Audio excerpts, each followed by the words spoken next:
Tiana Lowe is here, one of our wonderful contributors here at The First. Tiana, how are you? Hi, Mike. I'm doing good. I'm very happy that today felt actually shockingly normal. It did, and I liked Roy Blunt. He made the point about how Reagan called it a commonplace and yet miraculous thing. This peaceful transfer of power. I wish there wasn't a transfer, but I'm glad it was peaceful. We've been talking about Biden, and we will. I want to ask you about that, but we just played that Trump stuff. What do you think the Trump legacy should be? I mean, we know what the media and the academic historians are going to make it, but what do you think it should be? So obviously, I have not exactly been thrilled with Trump's behavior after, the formal election day. If he had just conceded that Saturday once those votes were finalized, I think his legacy would have been very simple. Pivoting the GOP away from a decades-long, blood-stained path of neoconservatism. He used foreign policy realism. He was not a blanket isolationist. We saw unprecedented progress in the Middle East. They shredded not just the Obama doctrine in the Middle East, but the Kissinger doctrine in China. Monumental gains. More than half of all normalization agreements between Israel and other Arab nations happened under Donald Trump.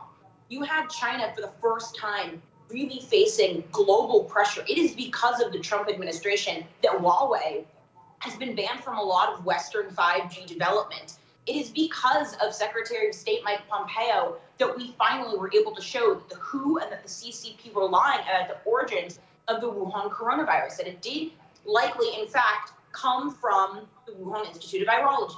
Really, it should have been his foreign policy. The wall was never built. Not much was done on immigration.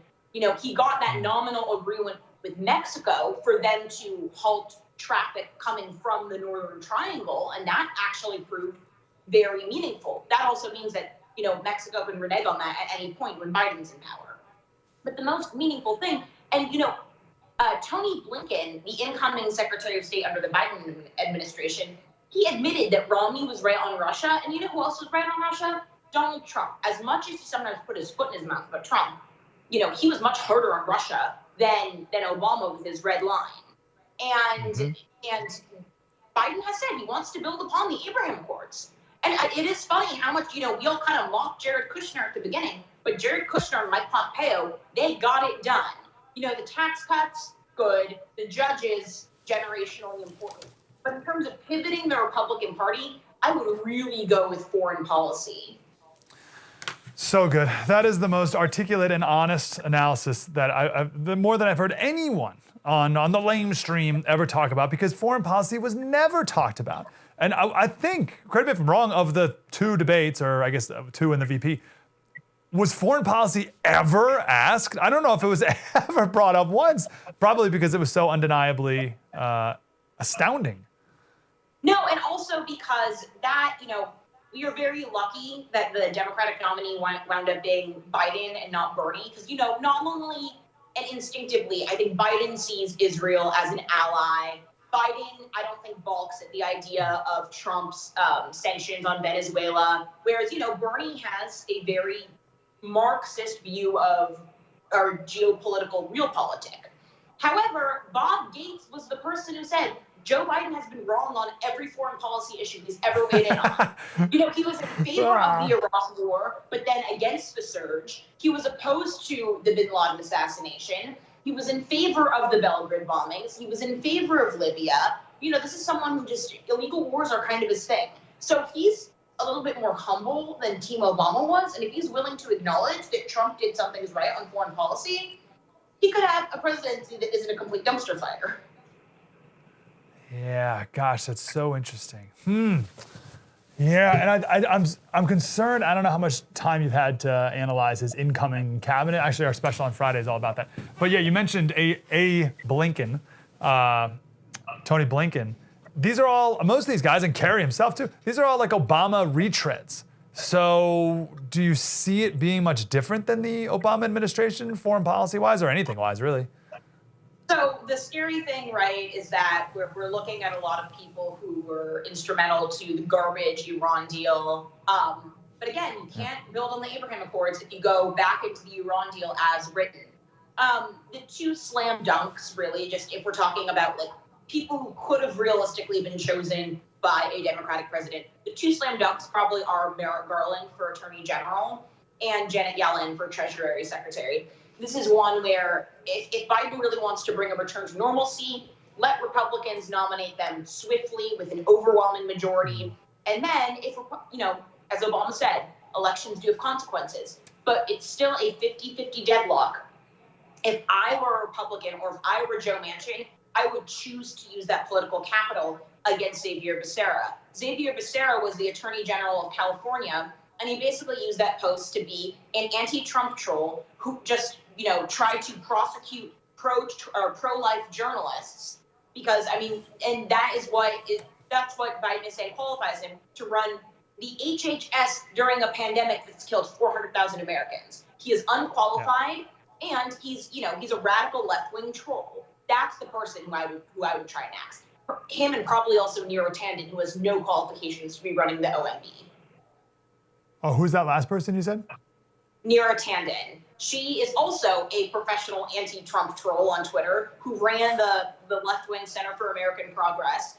She has no qualification to run the Office of Management and Budget.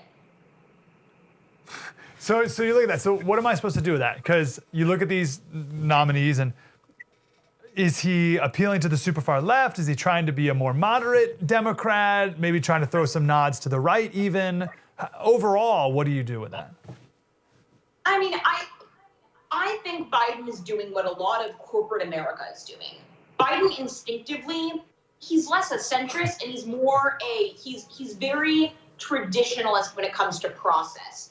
He really respects the Senate as an institution. He likes the backslapping deals of Capitol Hill. I think we're going to see a lot more bipartisan agreements, which isn't always a good thing because the Iraq War was bipartisan. The spending packages are bipartisan. However, and when I liken it to corporate America, he's talked about how he's going to be the first president when evaluating our spending, rather than focusing on things like inflation and debt to asset ratios. He's going to be focusing on racial diversity and how many genders, because, there are 36 genders are represented in terms of who's benefiting. And I don't think he's saying that because he's a true believer in wokeness. I think he's saying that because he thinks that's the only way that he can appease the left. Because these are not left-wing choices. He did not choose Elizabeth Warren for Treasury Secretary. He did not choose Bernie Sanders for the Labor Department. He's choosing relatively mainstream, and, I would say with someone like Yellen and someone like Merrick Garland, apolitical people who are really just experts in their field. So I think you're going to hear him dialing up the wokeness to try and get the left on board. Yeah, that makes sense. Okay, I got to run, but sorry, I got to run. Are you more doomsday or are you more hopeful? At the beginning of every administration, I have tried to be hopeful. I'm going to say that I'm hopeful here. Again, it really is a problem that we lost those two Senate seats because now Kamala Harris is the swing vote. We have to pray to God that, Joe Manchin doesn't wind up, trying to appease the far left. But I think after, the antics of a lot of the GOP, there were prominent senators and members of the House who did try to deny Joe Biden his legitimately elected victory. So they have a little humble pie.